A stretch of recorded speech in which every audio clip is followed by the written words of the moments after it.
Okay, there we go. Great.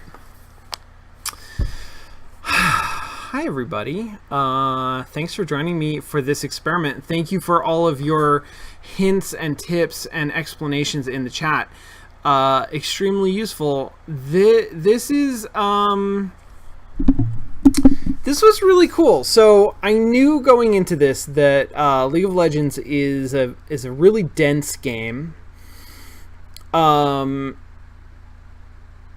Some of that is the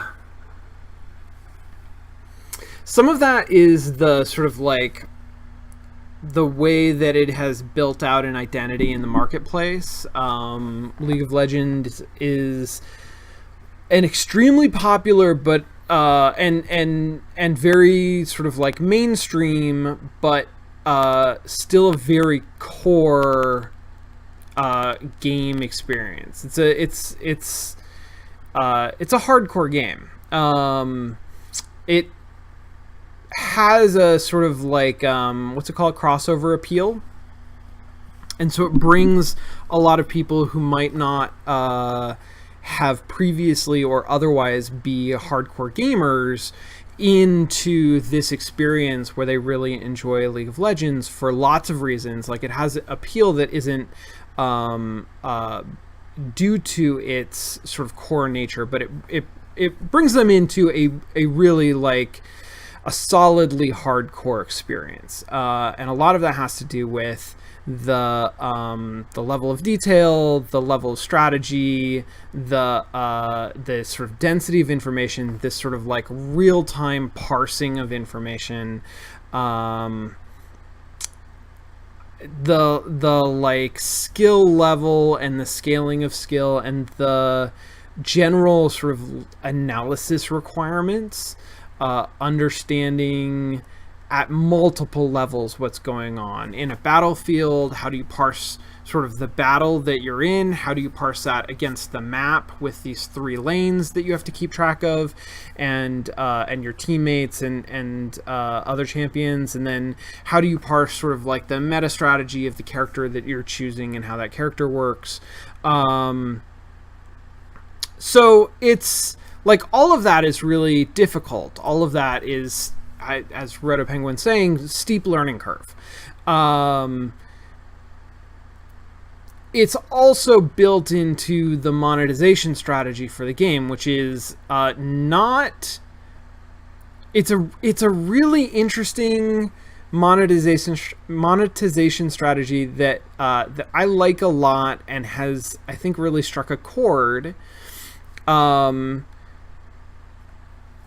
But the kind of 2 parts to it, or at least the 2 parts that are obvious to me, sort of being aware of the game and then playing the game for only a couple of hours, is the rotating cast of free champions that you can, essentially upgrade to get some permanent additions to that. And then the like skins. So that's really interesting. Let's talk about that for a second. First, the champions, like the fact that your monetization strategy is built around this idea that there is a seemingly infinite variety of champions, that you can, every cycle you can show me new champions that I might not have seen before, and that I get to explore and I get really interested in, become invested in, and then really get to like. And if I want to play with them more, then that is something that I can purchase. But I don't have to. I always have champions that I can play, and in fact, I always have new champions that I can play. I'm only buying champions. I'm not buying like variety. I am buying stability. I'm buying champions if I know that I'm going to want to come back to them frequently. If that's not something that I want to do, I like that wanting more, that sort of like sense of, well, this is cool, but what else can we do with it? How can we sort of add on to this? That variety is often how we drive, like motivate players. That's how we think about extending a game experience, is like, here is a basic thing that you've done that's fun. Now what if we complicate it a little bit more or give it some variety? That it's interesting to me that that's sort of the free experience of League of Legends, and then the thing that you can pay for is to have some stability, which obviously if you want to get really good at a champion, like if you want to master a champion, then it's important that you have consistent access to them. So, I mean, it does make sense when you think about this as a core game, as a game where mastery is like a really important concern. Variety is sort of like something that they give you to keep your interest, to keep a lot of players playing, and mastery is something that that comes at a premium. Skins, then, so the other part of this is that those characters, they need to make compelling, and it's really interesting to me to see champion systems do this. Try to make compelling characters, not out of what I would think of as traditional narrative, but out of these, like, this assemblage of essentially shortcuts, like very little textual backstory, a lot of really detailed, colorful costuming and character design, really flavorful actions, abilities, and not traditional dialogue, but these barks that are very evocative, like all of that to create a character that isn't necessarily like what we would think of as a traditionally compelling character in a story sense, but an intriguing character, a character that people can attach to, can really become very quickly and very deeply invested in. And then that, I think, drives some of that, like, champion-based monetization of the game, but it also is what drives this idea of skins, that if you have a favorite champion, that champion is customizable, and not customizable in a way that, like, you design, which is its own thing, and games can give you a real sense of ownership over being able to design things, but when a game gives you the freedom to design stuff, it also gives you the freedom to create things that aren't at as high, don't have the same bar of quality, right? Most games that have some sort of character creation, it is possible to create really ugly characters. And if you are trying to do something specific, if you're trying to own that character, you're trying to customize it, it might not turn out great in some respects. So skins as a way of customizing but maintaining an extremely high level of quality on all of the characters, I think is also really interesting. This is a lot of stuff in the champion system and the monetization of it. I see the sort of deep parallels between this game and Overwatch. The game, which are two entirely different genres, not entirely different audiences, but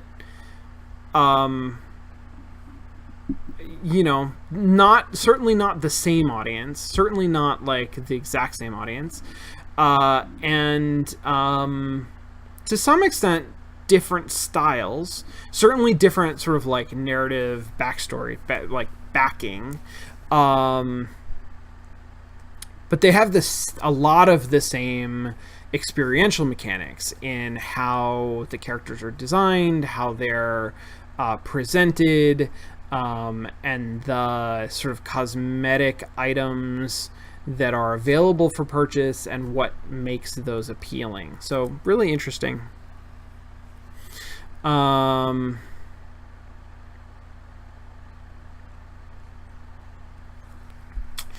Okay. I saw people had some question stuff. Q&A. Can you think of good design way to soften the problem of things like having to read descriptions of shop items in real time? Because I've been thinking about that problem a lot and don't have a really good answer. I mean,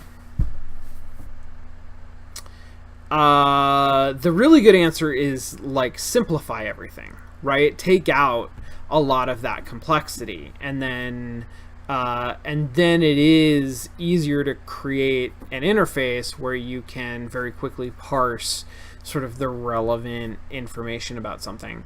I mean, obviously that takes the game in a very different direction than Riot has taken it, and wouldn't necessarily be to its benefit, would probably be to its detriment.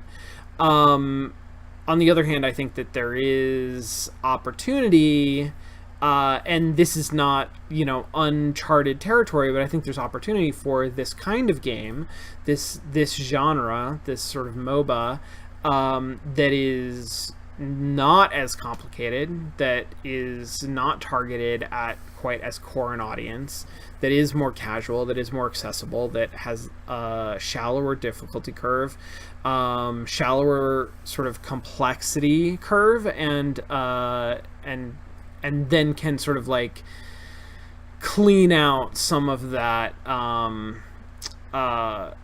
that like really tricky, that like reading heavy stuff. And I don't know a lot about other MOBAs, but I know that like my understanding is that Hearthstone is like a more accessible version of this. It doesn't have quite the same level of complexity as League. So I think that space exists. I don't know that I don't know how they handle that problem specifically, or that kind of problem. But the other that kind of a question, in my mind, there are a couple of different just evergreen answers to it. One of them is there's too many mechanics, there's too many systems that are overlapping, and you want to try to you want to clean that up. You want to remove some of those systems until you are at a point where you can simplify the UI for things and make them much more readable. And that's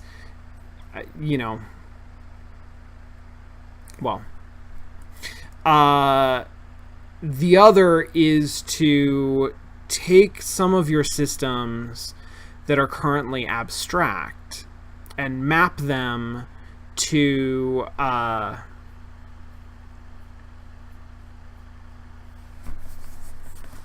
what typically works is mapping systems to like spatial constraints. Which isn't to say, this game obviously has a lot of spatiality to it. All that I'm saying is that often, if that is a way to take reading, that is a way to take sort of like the detail of reading of things out of the equation, is to simplify sort of what the stats, what the individual systems components of an item are, and make some of that complexity spatial, because we can process spatial reasoning much more intuitively and kind of like in parallel to a lot of other like systems processing analytical stuff that we try to do. And so if you move stuff out of the sort of abstract analytical space and into a spatial processing space, then you can get away with simplifying down, that kind of instruction. I don't have a way for that to apply directly to League of Legends. I think that in general, it does a pretty good job with spatiality, especially considering how many champions there are and how like difficult it is for a player to keep track of not just your champion but all of the champions that you're playing against. Like, that's the part that is really super insane to me. But it does a good shorthand of area of effect. Red circles are bad. Like, you don't want to be in red circles, and if you're in a red circle, then bad things are probably happening to you. And I don't know like who all of the champions that I was opposed to, I don't know who they all were. I don't know what their deal was. I certainly don't know what their powers were. But it was very clear when they were like shooting me with lightning, like that was bad. And it was also very clear that like if they made a red circle appear near me, then that would be a bad place for me to stand. And like, I don't know exactly what would happen. Like, maybe it would slow me down or drain my health or pummel me with rocks or do something else. But like, I could tell that I didn't want to stand there. And so, given some of the constraints of like how many different champions there are, I don't know. Like that seems like a really good solution. That seems like a good way of using space and having that use of space remain really readable for everybody. I said Hearthstone. Yeah, sorry. Heroes of the Storm is what I meant. Hotstone. Hearthstone is a whole other deal, which, like, you know, also taps into this larger trend that revolves around like champion system, these like relatable, evocative, interesting avatar characters, and the way that they sort of get monetized. Obviously, different game entirely.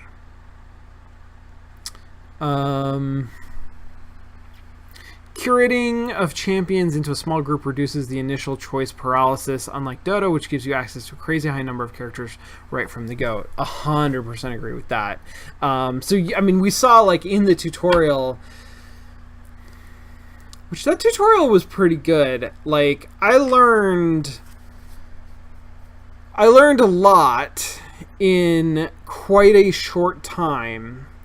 And it jumped me very quickly into playing with human beings, even if I wasn't playing against human beings. But you'll notice that, like, one of the things that it does is it's very deliberate and very sort of incremental, I guess, in how it opens up choice for you. So the first tutorial, the way that it starts is literally like any other RTS. Literally click here. This is where you should click to make your character go. Here is an enemy. Click on the enemy, like, kill that enemy. Now go and here's another enemy. Like, it starts out extremely constrained. That first map that you play on in that first tutorial just has one lane. Like, there's only one place to go. So even after it opens it up to, okay, now, like, fight until you destroy your first turret, there's very little. You're not dealing with the choices on the map level. You're only dealing with choices on the sort of like moment-to-moment combat level, and then it takes you to the sort of the map with the 3 lanes. But you're still just playing in a sandbox. You're still just in a tutorial level, and you know, so that is very that's still very constrained compared to the normal game, and it teaches you sort of all the things that you need to know, except for what you need to know about all of the champions, and it only gives you one champion to play as before it sort of drops you into the lobby where now you have 10 champions to choose from, but you're only choosing from 10 champions, and that to me, like, playing Overwatch, I feel like Overwatch is very considerate about giving you, as a new player, I mean, presumably this only really matters to new players, which is, I think, part of why League of Legends can kind of ignore it a little bit, but giving you as a new player ready access to the information that you need about the characters that you're looking at. I guess that's not especially true in the middle of a match. And Overwatch is trickier because there is a layer of the game that is deciding from moment to moment which champion you should be, like, within a match. And that's a decision that you don't have to make in League, which is nice. But it definitely felt like, here are 10 characters. They have names and they have thumbnail profiles. Based on that, like, who do you want to be for 35 minutes? And it's kind of important. Because there's, like, quite a bit of variety between them, and some of them are going to be better for you than other ones, and we want you to become heavily invested in them as characters. It's weird to me that, like, that's the incentive structure and that's the presentation of it. I really would have expected that at the very least, you know, going into my first match where I'm choosing a character, that would be I don't even know if I want more information. I just want more context for that choice. I want the game either to say, like, to give me a character, or ideally, and I don't know how you do this because it, I mean, I think you just do it, frankly. I think that, like, when you are in Tutorial 3, which is technically a co-op versus AI game, instead of giving me access to the range of characters that everybody has, because this is my very first game, I only get access to, like, 2 or 3 characters that are reasonable for new players, and I get priority for those characters over the other players, because they're the only ones that I have access to. I don't know. That would be, like, frankly, I'm thinking about the logistics of that. That's a really complicated thing to try to implement. It's probably not worth it. But I am surprised that there wasn't something like that.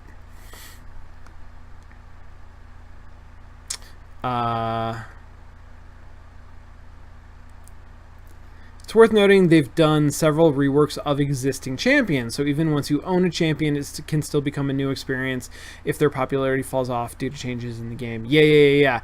I mean, I would expect that they would do that. They would sort of... it's interesting. Like, I'm curious how extensive those reworks can be. If they're... I have not been following this closely, but I think Symmetra in Overwatch just got, like, an overhaul that makes her into like, essentially a different class, which seems like a pretty extreme rework of a character to me, and I can see how, like, people might be upset about that, especially if they're thinking about it as, you know, I have invested either money or time or like some kind of, I've made some kind of investment in this character being, I mean, Overwatch is a different model than League of Legends. But in League, like if I had bought a character because I wanted to be able to play that character and then that character changes radically, I don't know how I would feel about that. At the same time, like I certainly would expect that they are continually adding like skins, they're adding things to the characters. Of course they're going to be adjusting things for balance, and it makes sense to occasionally go back and rework old characters that have fallen out of favor, and to add new characters to the roster. So yeah, that makes sense.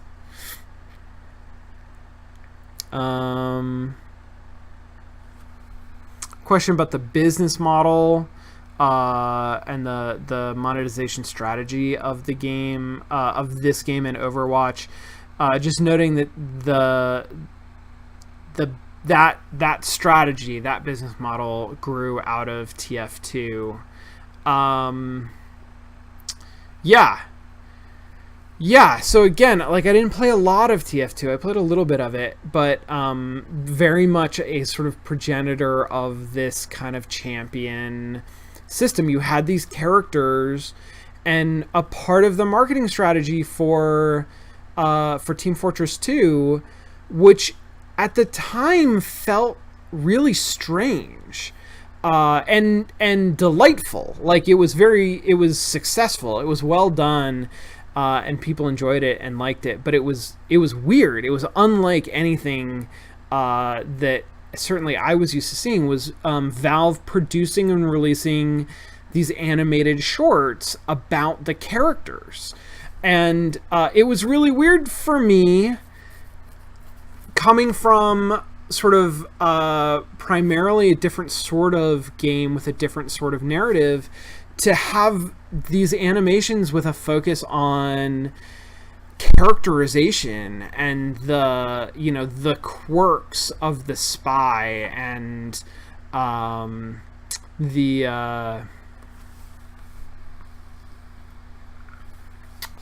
girl with the flamethrower was like a huge deal when that launched, when like that part of the marketing unrolled. I can't remember what that was. The pyro, something like that. Like each of those videos was fascinating because that's not how you market a shooter. Like that's really weird. That's a weird way to do this, but it got a lot of traction and people like really got attached to those characters.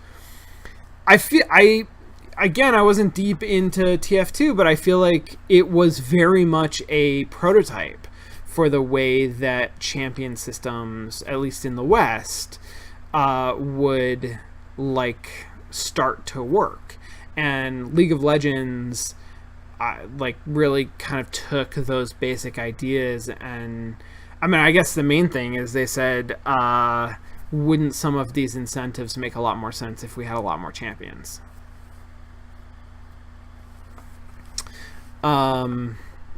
Yeah, so just Kyla's noting the videos are basically a way of doing characterization and narrative outside of the game context because there's no reasonable space for it within the game's context, and that's 100% true, and totally makes sense, and especially makes sense when you think about sort of the monetization that the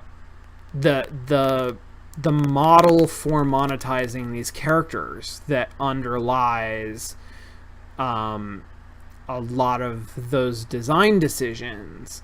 But I remember it being very strange to say, this is a game where the game doesn't have any room for narrative or characterization. So why is the marketing spending so much time on those things, on the narrative and characterization for this game that sort of lacks that? Now, of course, like that's what we do, and Overwatch is huge about it. They do the exact same thing. They release videos for these characters. League, I don't know if they do the exact same thing. I haven't seen videos about like those kinds of little animations about League characters, but they do the same kind of like release of these characters and their story. Each of these characters is a little encapsulated story.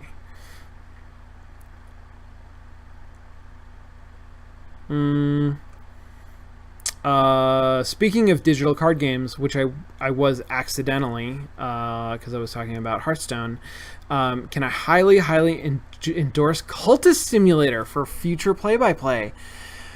Wow, everybody's talking about Cultist Simulator. It's a digital card game? I didn't even realize that. I have not done a lot of research on it, but my Twitter's been blowing up about Cultist Simulator. Okay, I make a note of that. That's thank you for saying that. As a type of game different from your usual, what's your biggest takeaway from the experience? For games like this, it requires significant investment to become familiar with. Do you feel your brief time with it gave you an idea of what the game is like? Yeah, so I may or may not play more League of Legends on stream at some point, but it's not going to be like a regular thing. This was obviously like this was not the full League of Legends experience, but I do feel like I was able to get a taste for what the game is like. Certainly on a sort of systems design level. Now, I think a game like this, and like a lot of other games that are popular these days, there is an entirely other layer of experience design around human interaction, multiplayer interaction, and I haven't touched that part of the game. I played, a couple of matches with human allies who were not really using the chat that much. There's very little communication going on between me and other players. Obviously, the real League of Legends experience is like a 5v5 is a sport. It's a competitive experience. I'm very interested in getting a taste of that. I don't feel like I'm ready for it. I feel like I'm going to need to play some more League of Legends before I like dive into that. Even as like as a newbie. But that's sort of the other part of League that I want to experience. But I do feel like I got a really good sense of, I understood at a very simple level, at an abstract level, how some of these things played out, that there were multiple lanes, and that there were minions. But seeing how those things actually work and how it feels to play amidst them, to sort of get an idea of how the characters are built, the champions, even just from playing like 2 or 3 of them, I feel like I have a sense of how they are, how they're templated.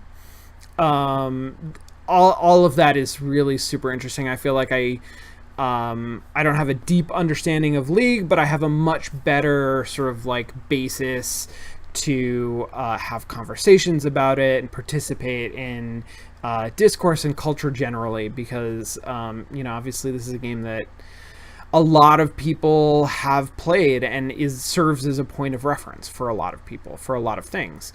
So I feel really good about that. Biggest takeaway, I mean, it's not a surprise, but it was really interesting to see how different the play experience was between champions. which is obviously like that is a success. That's something that Riot is trying to do, and they're succeeding at making it so that different champions feel different to play. That is sort of a prerequisite for the massive success of the game, I would imagine. So no surprise there, but it was really interesting to actually feel it, to say, this character, both of these characters have sort of a ranged AoE attack, but they work in slightly different ways, and so when you want to use them becomes very different. And Ashe was really interesting to me from a sort of a tactical standpoint of she's got this one, well, she's got like two really easy to use powers, and she's got one that's basically just like, be stronger for a while, and that is super, super easy to use, but deciding when to employ it and making sure that you like are keeping track of it and remember to like use it after it cools down, like use it intelligently. All of that's interesting. And then, but the really interesting one is the I can't remember what it's called, but the spread, the like multiple arrow spread, because it seemed like, and I don't know if this is like really true, I'm sure people have done deep analysis of this, but it sure seemed like the most effective way to use that was to line enemies up like in a line in front of you, so that you could hit each one with one of those arrows. And obviously you don't want arrows to like fly off into the distance and not hit anybody, but you also don't want to use it at like too close a range when all of the arrows just impact one character and you don't get that spread, you don't get that AoE. So Ashe, there was a big part of Ashe that was like maneuvering my character around hazards to try to get into a position where I had a good lineup of sort of like low strength minions to deploy that attack against, and like that was really interesting. Like, and that was a whole like part of the game that I thought very differently about when I was playing Morgana. And Morgana had like her own concerns around the spells that were easy to use or that I used a lot, but it wasn't that same kind of like spatiality. And then obviously like Ashe is really fragile and has a range, but it's not like a long range. It's probably long for League of Legends, but it's not like it's not long in the sense that when you attack another character, they can cover the distance to you pretty quickly, and so in that sense, it's not like super long range. So like being careful with her and not just like dying constantly is a skill that I didn't master. But like that was a very different experience than playing with one of the tougher characters.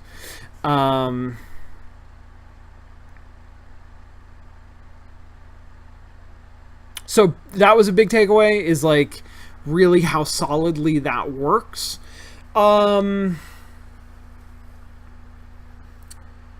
the lane system is probably the biggest takeaway for me, because I had heard it described.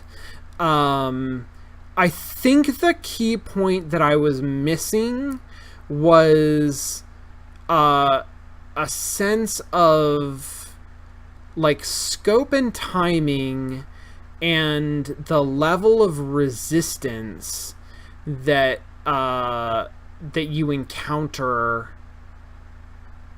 trying to clear a lane. It was difficult for me to sort of keep track of the whole map and it's 5v5, so it's inherently going to be uneven as to like who's in what lanes. But you kind of really could keep some track of that, because even when there's not much resistance, even when, say, like, your team is not offering a lot of resistance along one of the lanes, it still takes a while for a single character, for a single champion to clear that lane, because of the way that the towers work. The towers are really super interesting, and this sort of this idea that towers don't prioritize attacking player characters is fascinating, and I didn't understand that, and I certainly didn't realize like what a huge impact that has on the play of the game. That like as long as you're with some minions, you're safe from the towers. The towers will fuck you up, but only if you're there alone. And so you just gotta wait, and you don't have to wait long for another wave of minions to come. But you also can't fight other champions near a tower, or it's really dangerous to do that. So like the way that prioritization works, the way that like it decides whether or not a turret will target you, that is really interesting, and it works really well. And it works really well to gate progress down the lanes, so that I don't have to be constantly looking at the map and checking up on where everybody is. If I glance at it every once in a while, I can get a really good sense of, oh shit, we're weak on the top lane, and they're making progress. And they're making progress is not like they're about to run over us. There's actually like quite a big ramp between those two things. So I really worried about the lane management, and how do you decide which lane to go to, and like how do you balance sort of like a team that is playing really well in some of the lanes, but does it feel like their victory gets stolen from them if somebody sneaks around on a lane that's temporarily unprotected and just like snatches victory? And like, no, that can't happen. It's too hard. Like, there's too much resistance for it to happen like that. If somebody makes their way down a lane and gets to your nexus, even gets to your inhibitor, like the inhibitor is really interesting. I'd never heard of that before. Somebody makes it to your inhibitor, like you fucked up, and you feel like you fucked up. You don't feel like oh god, I just glanced away. Like, you have to be really not paying attention for something like that to take you by surprise. That's so that like that fundamental basic underlying system design, that tension between I've got 5 powerful characters and a bunch of minions, they've got 5 powerful characters and a bunch of minions, and the map has been laid out to create these particular points of tension that are difficult to break down, with increasing rewards as you get closer. And the announcer is the other thing. Like, that audio feedback is super, super, super important.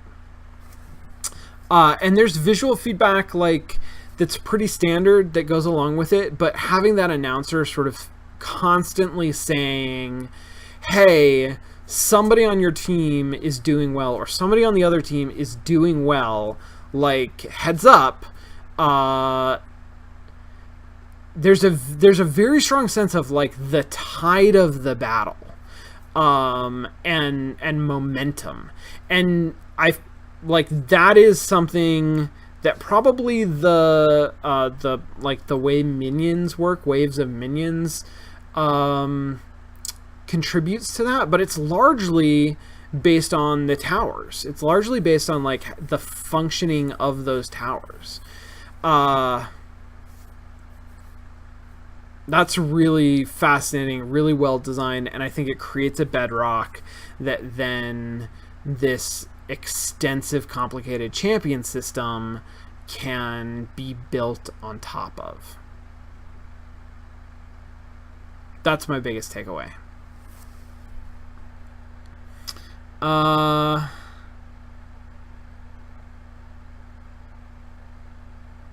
Yeah, so backdooring, that kind of like backdooring strategy is a legitimate strategy, and it can happen, it can work, and I can totally see that. And I can also see certain champions being sort of especially geared towards that or adept at it. But it seems clear to me that regardless, like it's not something like you can't rush it. It's something that I can see happening late game. And it's hard for it to happen. Just the level, I mean, like there is quite a lot that has to be overcome for it to work. I think that's sort of the key thing.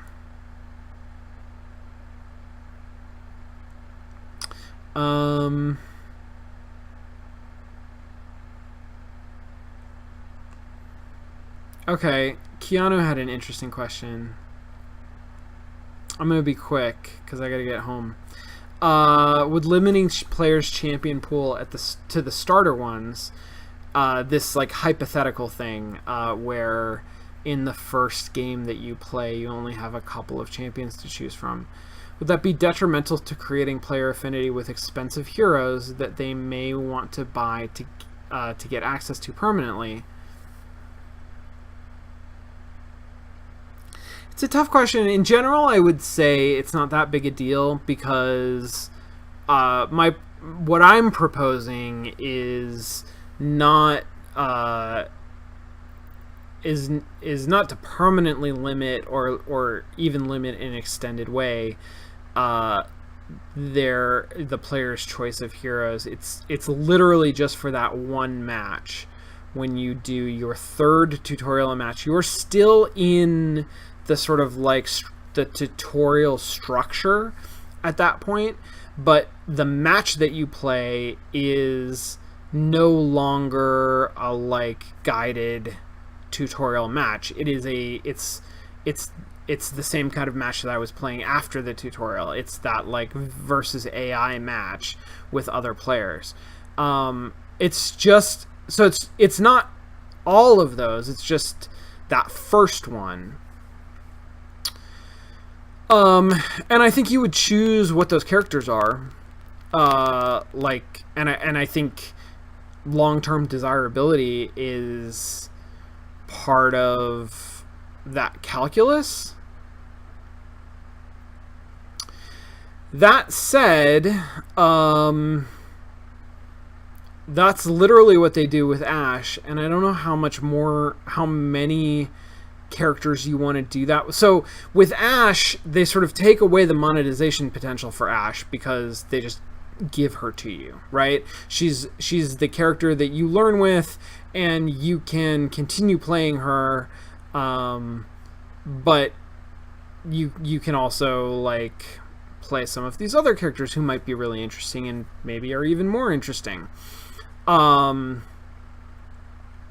You wouldn't do that. You couldn't do that and give people a sort of desirable experience. On the other hand, you couldn't like say, all right, here's our starting set that you pick from and have those be constant, and then after that first game, after tutorial number 3, you drop players into matches that have the rotating free lineup, and the choices that you gave them are not there anymore. Like, that also seems like a bad move. So you have to get like really complicated to make this work. But it seems to me like giving you one more game where now you get to choose between some champions, and the champions are interesting, and you don't get them permanently, but you can buy them. And now here are even more champions that you can choose from, who are all also desirable. I don't know if that's a real problem. On the other hand, who did I play? I played Miss something, whatever. Miss Fortune. I played Miss Fortune, and then I played Morgana. And I definitely feel like an attachment to both of those characters. More Morgana, because Morgana seemed like a more interesting character to me. But both of those like play styles and movesets, like I felt like maybe just because they were the first characters that I played, like there was something kind of connective about that. And certainly if I don't know what their data looks like. I don't know how many people like go in and play for a couple of hours and then buy something, versus people who go in and play for a dozen hours and really get to know some of the characters, and then when their characters of choice rotate out at the end of the cycle, then they buy something. I don't know exactly how all of this looks, but certainly if I were to spend money on this game right now, or if I were going to make a purchase right now, I would purchase one of those two characters, or very few other options, because like I played those characters, right? I have at least some kind of attachment to that. So that's an interesting idea. I maybe there is a subtle psychology that I'm not 100% grasping to wanting to sort of throw you straight into a larger pool of characters that you pick one from, and that moment of there's some like analysis anxiety around, oh god, 12 virtually indistinguishable characters, who do I pick? Well, I picked one, and now I have like a it's not confirmation bias, it's almost like a sunk cost thing. It's like I have made this choice, I want for that choice to have been the right choice, and I will construct an emotional connection to the character in order to reinforce that choice that I made was the right choice because this character is special. Like maybe that's really a motivating thing, and so it's important to have a larger field of characters at that point. All right, that's 10 o'clock. I gotta go home. I gotta get up early tomorrow for work stuff. There will be no show next week. There will be no shows next week. There will be no play-by-play and no Mostly Walking, because next week is E3, and on Tuesday and Thursday I will be exhausted at the end of a long day on the show floor. If you're in LA and you're coming to E3, come to the Indiecade booth on the show floor and say hi. I will be there along with Marzi, my office mate, my co-designer, my colleague, and several other people from USC who are very cool and have very cool games. But I will not be able to stream next week, and I don't know for sure about Thursday. This Thursday, there's no Mostly Walking.